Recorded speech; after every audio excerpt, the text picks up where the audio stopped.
Oke,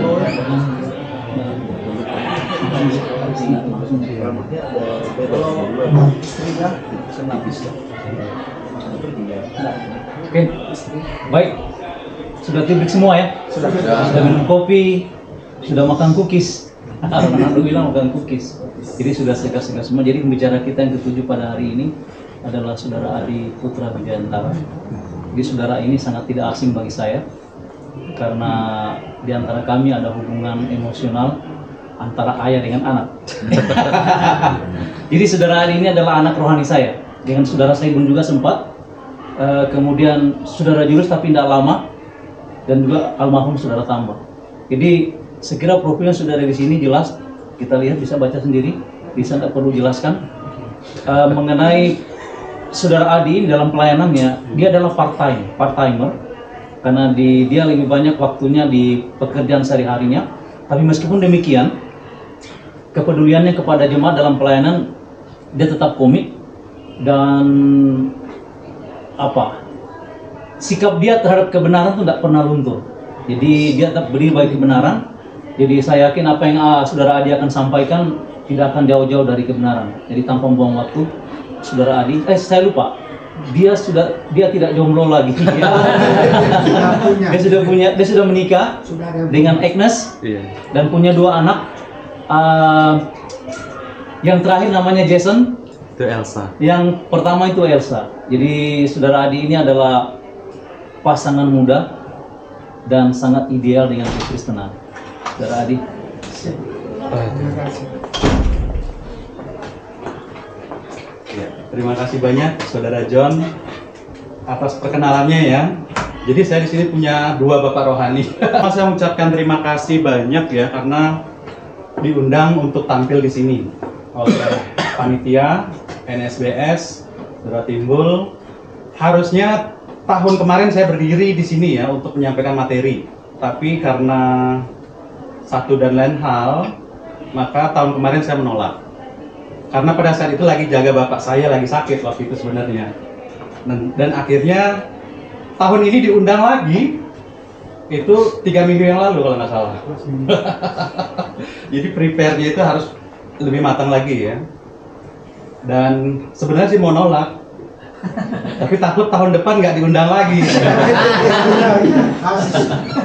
Takut mengecewakan bapak ya, bapak rohani. Ya,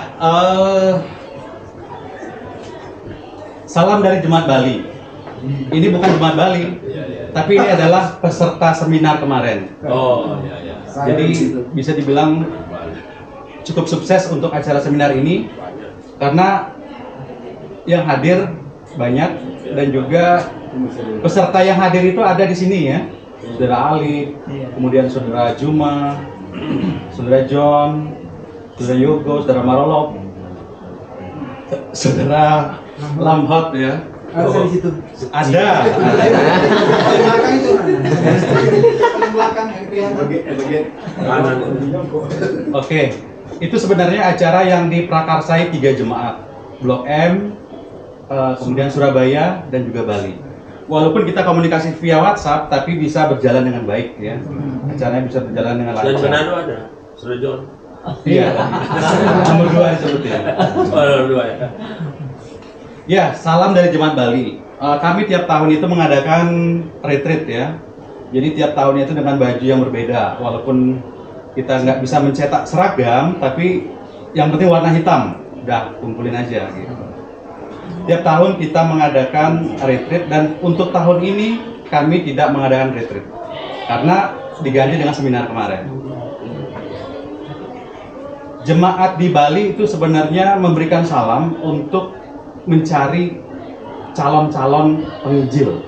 Siapa tahu saja ya, ada pengganti, ya bukan pengganti sih, yang bisa ngisi sebagai penginjil jemaat di sana. Jadi bisa mengikuti fit and proper test. sampai foto 4x3 ya. Jadi bisa menjadi penginjil di sana, menemani kami untuk ini pelayanan di situ.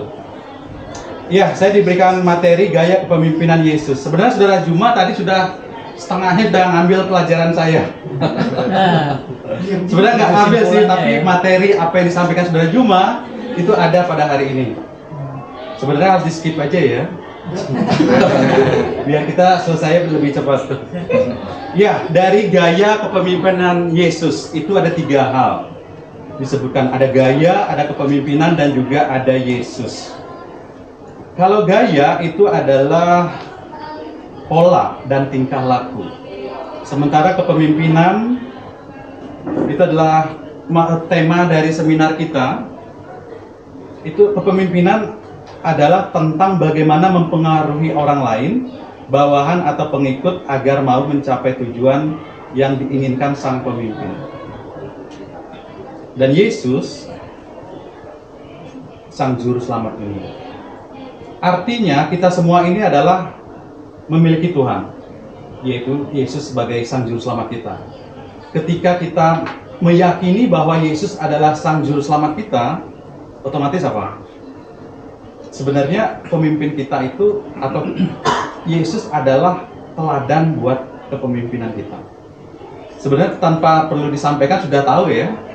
Karena apa? Kita sudah meyakini bahwa Yesus adalah Tuhan kita.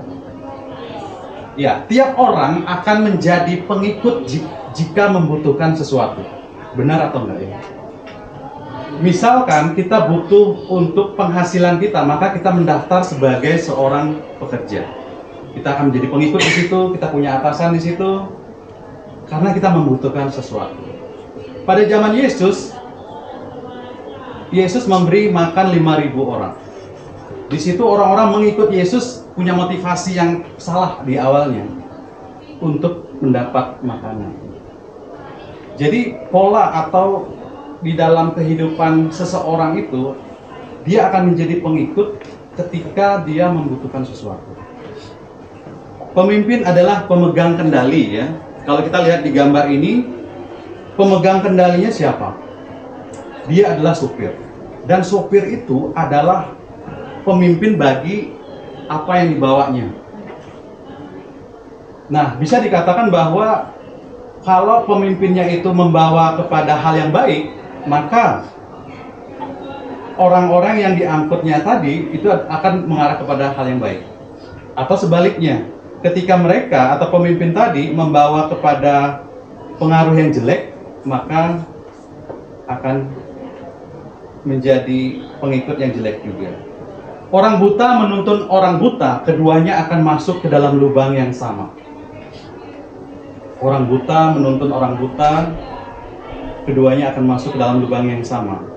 Saya punya bapak itu dari tahun 2010 sampai 2022 mengalami yang namanya kebutaan. Itu bisa dikatakan bahwa sesuatu yang menyulitkan, sesuatu yang menyakitkan. Karena apa? Mau ngapa-ngapain itu repot, harus dituntun. Jadi apa-apa harus dibantu seperti itu.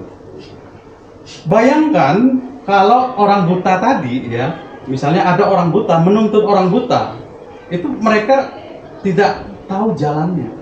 Pasti kedua-duanya akan masuk ke dalam lubang yang sama. Dalam kepemimpinan seperti itu ya, ketika seseorang itu tidak punya pandangan atau pengetahuan tentang pemimpin, pada dasarnya mereka akan membawa pengikutnya kepada jurang kehancuran. Ciri-ciri kepemimpinan buruk, itu yang pertama adalah menolak saran dan kritik. Jadi dia tidak mau mendapat masukan seperti itu. Kemudian yang kedua, mudah tersinggung, baperan. Yang ketiga, tidak memiliki empati, tidak punya perasaan tentang apa yang dialami atau kesulitan yang dialami oleh bawahannya. Toksik ini adalah racun ya. Jadi memiliki dampak yang negatif bagi anggotanya. Kemudian menganggap dirinya lebih tinggi dari orang lain. Tidak bertanggung jawab. Biasanya tajam terhadap orang yang ia lihat sebagai saingan.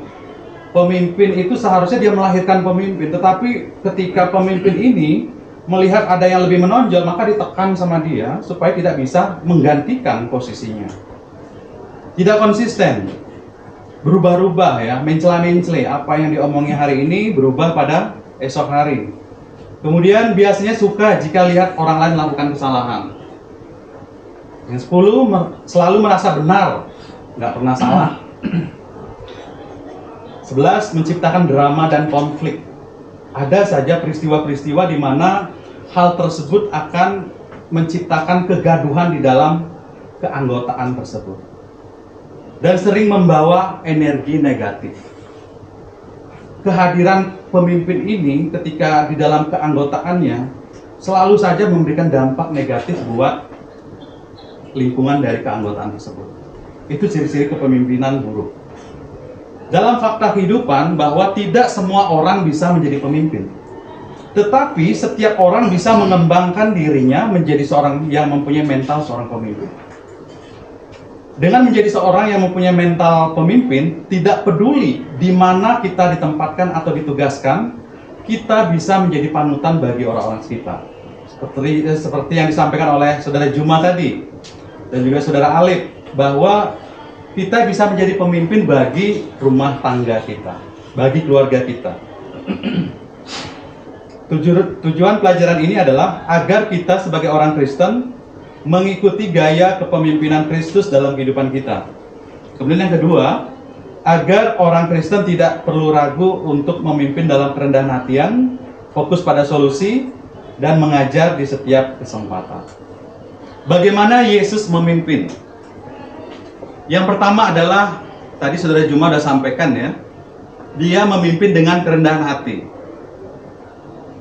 Yang kedua, dia memimpin dengan fokus pada solusi. Dan yang ketiga, dia mengajar di setiap kesempatan. Poin ini sebenarnya dikirim oleh Saudara Timbul ya. Di, tolong dikembangin Di. Oke, terima kasih ya. Ternyata yang satu sudah dibahas Saudara Juma. Tapi baguslah. Ya, kerendahan hati tidak sombong ya, tadi sudah disampaikan. Rendah hati adalah seorang yang memiliki kualitas hati, menyadari dan mampu menakar diri. Nah, kerendahan hati ya, orang dapat menerima dan menghargai dirinya dan menghargai orang lain dengan segala kelebihan dan kekurangannya. Pada dasarnya seperti itu. Kerendahan hati Yesus itu ada 3. Yang pertama itu tidak egois, yang kedua pelayanan, yang ketiga pengorbanan. Ini adalah kerendahan hati Yesus. Dia adalah Allah. Kalau dalam kitab Yohanes dikatakan pada mulanya adalah firman, dan firman itu bersama-sama dengan Allah, dan firman itu menjadikan dunia ini. Dan firman itu adalah Yesus ya. Turun ke dunia di dalam pelayanannya, dikatakan dalam Matius pasal 20:28 bahwa Anak manusia datang bukan untuk dilayani, melainkan untuk melayani dan memberikan nyawanya menjadi tebusan bagi banyak orang. Jadi ada pelayanan. Kemudian dalam pengorbanan, dia menggantikan dosa kita. Sebab juga Kristus telah mati sekali untuk segala dosa kita, yang benar untuk orang-orang yang tidak benar, supaya ia membawa kita kepada Allah. Pengorbanan Yesus di kayu salib, dia menggantikan posisi seseorang yang harusnya menanggung dosa itu, tetapi karena kerendahan hati yang dimiliki oleh Yesus, yang mana dia dari surga itu turun menjadi anak manusia, kemudian dia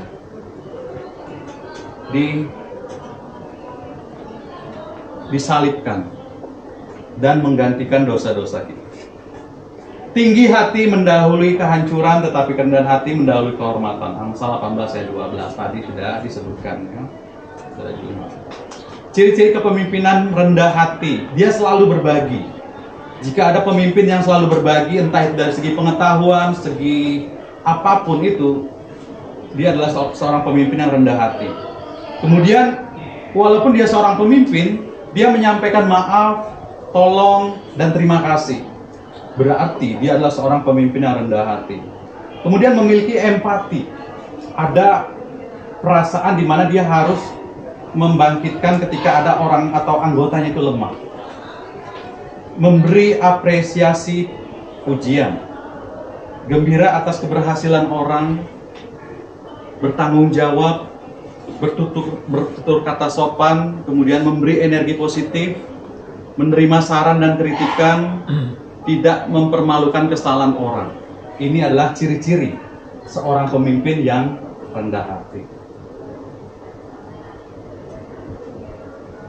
Nah, saya ingat dulu 2010 apa 2011 Saudara Alip pernah berkhotbah tentang angsa. Mungkin Saudara Alip pernah ingat ya. Pernah ingat. Saya yang ingat. Teok. Ya, kalau kita lihat ada burung angsa terbang, itu membentuk huruf V. Ini menurut filosofi ya dari burung angsa ini. Ini bukan tanpa sebab ya, bahwa burung angsa itu terbang dengan huruf V. Dia punya, dimana pada saat itu burung angsa ini menghindari yang namanya predator lain. Dan juga dengan rame-rame dengan membentuk huruf V, mereka juga sampai kepada tujuan tanpa tersesat. Tetapi ada burung angsa di depan, dia bertanggung jawab untuk memimpin burung-burung di belakangnya. Ketika dia terbang, maka dia akan menerobos dinding udara. Sehingga burung-burung di belakangnya itu tanpa bersusah payah untuk terbang. Nah, dengan melakukan seperti ini, burung angsa ini bisa terbang sejauh 71% dibanding mereka terbang seorang diri. Kemudian selain daripada itu, ketika salah satu itu tertembak, ya, salah satu tertembak dan jatuh atau kelelahan jatuh, maka satu atau dua ekor burung angsa lainnya ikut turun ke bawah untuk menemani angsa tersebut. Selain itu ya, ketika pemimpin yang di depan tadi itu lelah, maka dia akan mundur digantikan oleh burung angsa yang di belakang. Nah, di sini menunjukkan bahwa ada kebersamaan. Tidak ada yang namanya egois.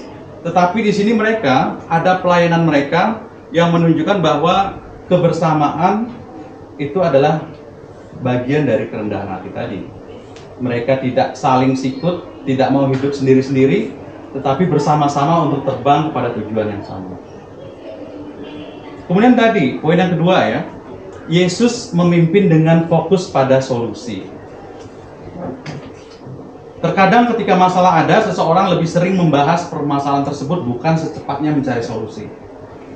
Di sini, Yesus itu ketika ada sebuah masalah, ya, Tuhan Yesus langsung fokus kepada solusinya.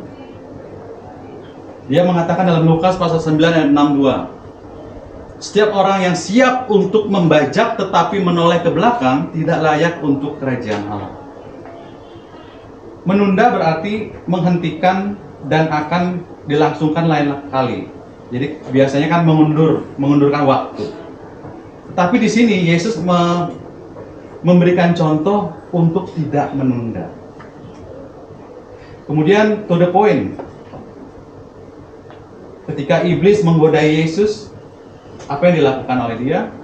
Ada beberapa kali dia menyebutkan bahwa ada tertulis manusia hidup bukan dari roti saja, tetapi dari setiap firman yang keluar dari mulut Allah. Kemudian ketika dia dicobai juga, dia mengatakan bahwa janganlah engkau mencobai Tuhan Allahmu. To the point di sini memiliki pengertian tidak bertele-tele. Dan Tuhan Yesus fokus pada solusi itu, pada masalah. Dan ada ketegasannya. Ketegasan dalam Matius pasal 5:37 dikatakan, jika ya, hendaklah kamu katakan ya, jika tidak, hendaklah kamu katakan tidak. Apa yang lebih daripada itu berasal dari si jahat. Yesus fokus pada solusi. Ada beberapa hal atau perbedaan ya antara orang yang fokus pada masalah dengan orang yang fokus pada solusi. Yang pertama, saat mereka menghadapi masalah, orang yang fokus pada masalah itu biasanya mudah menyerah, larut dalam penyesalan berkepanjangan, sementara orang yang fokus pada solusi, saat ada masalah, mereka berusaha mengambil hikmah atau melihat peluang dan mengambil pelajaran. Misal, seperti kemarin kan ada masalah bagaimana itu COVID itu ada, Corona itu ada. Tetapi apa yang ketika orang yang fokus pada masalah, dia akan menyalahkan kenapa bisa ada Corona.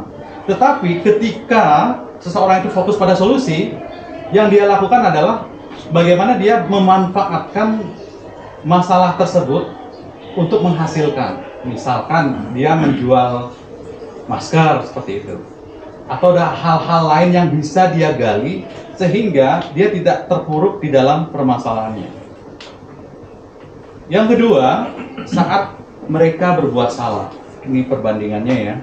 Orang yang fokus pada masalah sibuk menyalahkan orang lain, mencari berbagai alasan agar terhindar dari orang yang bersalah. Dalam arti dia ketika kesalahan terjadi biasanya adalah berusaha untuk mencari siapa penyebab kesalahan tersebut. Ataupun ketika dia yang bersalah, maka dia akan mencari siapa kambing hitamnya. Nah, berbeda dengan orang yang fokus pada solusi ya. Orang yang fokus pada solusi adalah mereka dengan sadar mengakui kesalahannya dan segera memperbaiki. Jadi ketika kita ada masalah, harusnya kita mencari cara untuk memperbaikinya, bukan malah menghabiskan waktu kita untuk hal-hal yang menyalahkan orang lain tadi. Saat mengalami kegagalan, orang yang fokus pada masalah selalu menempatkan dirinya sebagai korban, menyalahkan orang lain, playing victim, mengeluh tiada henti. Sementara orang yang fokus pada solusi, ia bertanggung jawab atas kegagalan yang terjadi, berusaha tidak menyalahkan siapapun, memperbaiki apa yang perlu diperbaiki, dan mencari cara baru agar kegagalannya tidak terulang. Ini. Yang keempat, orang yang fokus pada masalah itu sering menimbulkan masalah baru bagi orang lain. Keberadaannya menjadi beban dan merepotkan orang lain. Tetapi orang yang fokus pada solusi, selain ia enak diajak ngobrol dan diskusi, penuh energi, juga sangat menyenangkan dalam pergaulan sehari-hari. Nah, sekarang kita mau yang mana? Apakah kita adalah orang yang fokus pada masalah atau kita fokus pada solusi kita? Ya, poin yang ketiga di sini adalah Yesus mengajar di setiap kesempatan. Jadi gaya kepemimpinan Yesus itu dari kerendahan hatinya, kemudian dari dia fokus pada solusi, dan yang ketiga adalah Yesus mengajar di setiap kesempatan. Jadi di mana saja, kapan saja, dan berbagai kesempatan, Yesus menyempatkan diri untuk mengajar. Di mana saja, di atas bukit, di tepi danau, di bait Allah, di pasar, di desa, di mana saja, kapan saja, entah itu pagi, siang, dan juga malam. Dan berbagai kesempatan.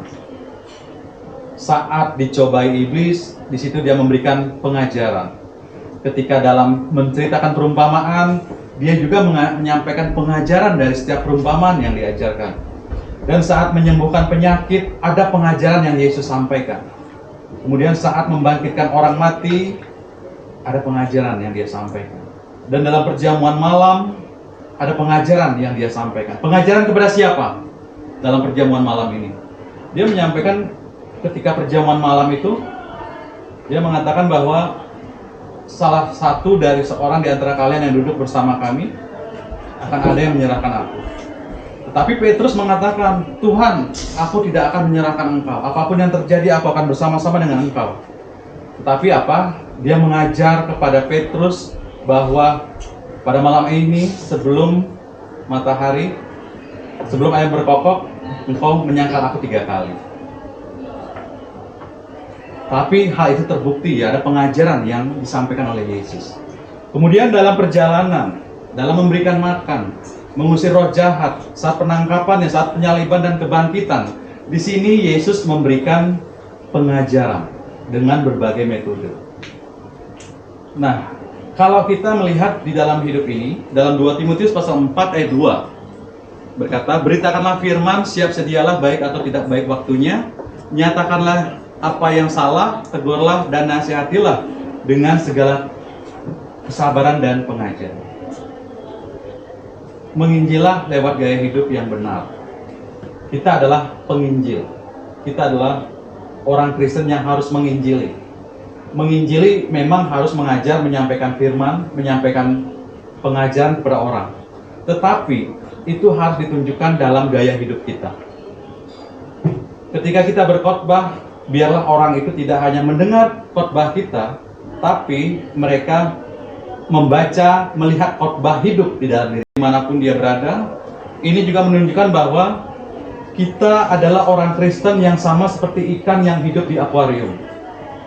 Dimanapun kita berada, mungkin ketika kita berada dengan orang-orang Kristen ya, kita masih bisa menjaga diri. Tetapi sebenarnya ujian yang sesungguhnya adalah ketika kita seorang diri. Seorang diri yang mana orang Kristen lainnya tidak melihat kita. Nah, disitulah ujian sesungguhnya orang Kristen itu. Ujian iman yang sebenarnya saat itu. Karena apa? Ketika dia melihat bahwa dia seorang diri, dia tidak melihat mungkin dosen-dosennya, atau mungkin penginjil-penginjilnya, atau mungkin siapa saja orang Kristen lainnya, dan tidak ada filter di situ, maka dia akan melakukan untuk berdosa. Tetapi kita adalah sama seperti ikan di akuarium tadi, saudara, bahwa bisa dilihat dari mana saja. Jangan kita bersandarkan bahwa kita harus dilihat oleh sesama Kristen, sesama saudara seiman. Tetapi kita harus yakinkan dalam diri kita bahwa ada Tuhan yang melihat kita. Tuhan CCTV kita. Walaupun kita seorang diri, kita masih punya iman untuk menguatkan diri kita. Yang ketiga, berdoalah untuk mereka yang sudah kita ajari firman. Jadi walaupun kita sudah mengajarkan firman kepada orang lain, kita berdoa supaya iman itu bisa bertumbuh di dalam orang yang menerima firman. Kemudian ajaklah mereka membicarakan sesuatu yang baru, yang menginspirasi dalam hal positif. Jangan terlalu banyak bergosip ya. Jangan terlalu banyak membicarakan atau hal-hal yang tidak berfaedah. Tapi ajaklah orang-orang yang kita temui untuk membangun mereka. Mungkin mereka yang tidak punya pekerjaan, kita ajari bagaimana dia mempunyai penghasilan untuk membicarakan hal-hal yang lebih kepada positif, hal-hal positif. Jadi saudara yang dikasih Tuhan, bagaimana gaya Yesus memimpin itu ada 3. Dia memimpin dengan rendah hati, dia memimpin dengan fokus pada solusi, dan dia mengajar di setiap kesempatan. Dia rendah hati, tidak egois, dan dia pelayanan dan juga pengorbanan. Yang kedua, dia memimpin dengan fokus pada solusi, yaitu tidak menunda. Yesus to the point dan tegas. Dan dia mengajar di setiap kesempatan, di mana saja, kapan saja, dan berbagai kesempatan. Hidup di dalam Yesus berarti mengikuti gaya hidup. Gaya Yesus dalam memimpin. Yohanes 13:15, sebab aku telah memberikan suatu teladan kepada kamu, supaya kamu juga berbuat sama seperti yang telah aku berbuat kepadamu. 1 Petrus 2:21 dikatakan, sebab untuk itulah kamu dipanggil, karena Kristus pun telah menderita untuk kamu, dan telah meninggalkan teladan bagimu, supaya kamu mengikuti jejaknya. Marilah kita melakukan dengan mata yang tertuju pada Yesus, yang memimpin kita dalam iman, dan yang membawa iman kita kepada kesempurnaan, yang dengan mengabaikan kehinaan tekun memikul salib, ganti sukacita disediakan bagi Dia yang sekarang duduk di sebelah kanan tahta Allah. Dalam Ibrani pasal 12 ayat 2. Berarti di sini saudara, bahwa kita itu harus memfokuskan hati dan pemikiran kita untuk hidup yang mana mampu memimpin sama seperti Yesus. Itu dengan kerendahan hati, fokus pada solusi, dan yang ketiga, mengajar di setiap kesempatan. Terima kasih atas perhatiannya. Tuhan memberkati. Amin. Amin. Oke, thank you Adi. Pelajarannya cukup padat, cukup singkat dan sangat jelas ya. Itu menunjukkan kualitas. Jadi Adi ini adalah tentunya dengan tidak malu kita menyatakan bahwa dia adalah dulu salah satu the best student yang kita punya ya. Biasanya kalau zaman dulu kan kita itu suka kasih student of the term. Jadi setiap bulan siapa nilainya raportnya paling tinggi biasanya dapat hadiah, dan dia paling sering dulu dapat ya. Di kalau misalnya tadi kan Adi bilang itu ada 2 ya. Jadi kalau John itu kan memperanakkan dia dalam iman ya. Jadi kalau saya itu yang menggunakan memanfaatkan dia gitu kan. Jadi dulu waktu dia masih mahasiswa di Lampung, dididik Adi tolong ke rumah deh, ya Om. Dididik Adi tolong ini, dididik Adi tolong itu. Jadi dia paling repot dulu saya lakukan. Aja manfaat kata Marolo ya. Tapi satu hal yang saya banggakan dari Adi dan juga kita para staf di sini adalah dia adalah salah seorang alumni ya, salah seorang alumni memang menunjukkan dedikasinya terhadap sekolah. Ya. Mungkin saya tidak perlu menyebutkan nominalnya berapa, tapi dia telah banyak membantu secara finansial ya, baik sumbangan-sumbangan berupa Alkitab, berupa buku untuk mahasiswa, dan juga bagi mahasiswa yang tidak memiliki transportasi, calon mahasiswa yang tidak memiliki ongkos untuk datang ke Manado, dan saya sering minta tolong ke dia. Dan Adi selalu menjadi sumber berkat. Mudah-mudahan Tuhan makin memberkati ya. Oke, thank you. Perbuatan yang baik itu harus tetap dilakukan. Itulah kita suka dengan itu ya, kita suka dengan alumni seperti itu ya. Ya, tapi ya, jadi yang lain juga harus kepancing ya. Tapi intinya kita ini dalam seminar ini ingat, kita sudah banyak alumni dulu dari SASBS, dari ASBS. Setiap tahun kita akan selalu mengundang mereka bergiliran. Mungkin tahun kemarin belum diundang, tahun ini belum diundang, mungkin tahun depan kita akan undang. Karena memang kegiatan itulah annual, itu tahunan. Di kita akan selalu memberikan ruang dan waktu kepada para alumni untuk berbicara di sini, untuk menunjukkan kualitas-kualitas mereka. Di kedepannya juga kita akan sedang mencari kira-kira siapa yang kita undang lagi. Oke, saya kira terima kasih sekali lagi ya. Oke, waktu kita ini masih ada. Ini ada dua bicara lagi, yang terakhir Saudara Harun dan juga Saudara Yogo. Nah, Saudara Harun sebenarnya dalam jadwal itu 16.20 ya, tapi nanti kita akan percepat menjadi 16.10. Dan kemudian nanti terakhir Saudara Yogo akan lebih bagus karena dua the last speakers ya. Oke. Istirahat dulu. 5 menit. Terima kasih, Adi. Oke, sama-sama. Oh ya. Sama-sama. Thank you. Good lesson. Oke. Oke, makasih ya.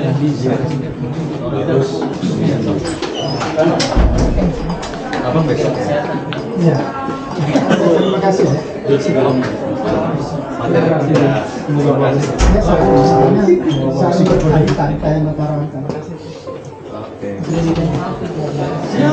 Tadi masih 50.000 pesawat itu. Iya, karena ini kalau dia Oh ini masuk lagi. Bagian kesehatan ya.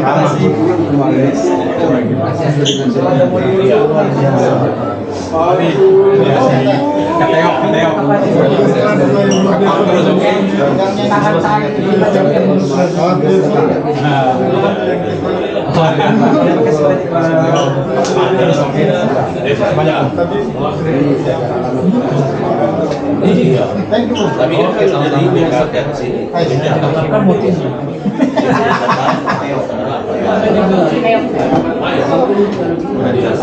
Aku coba deh. Bisa.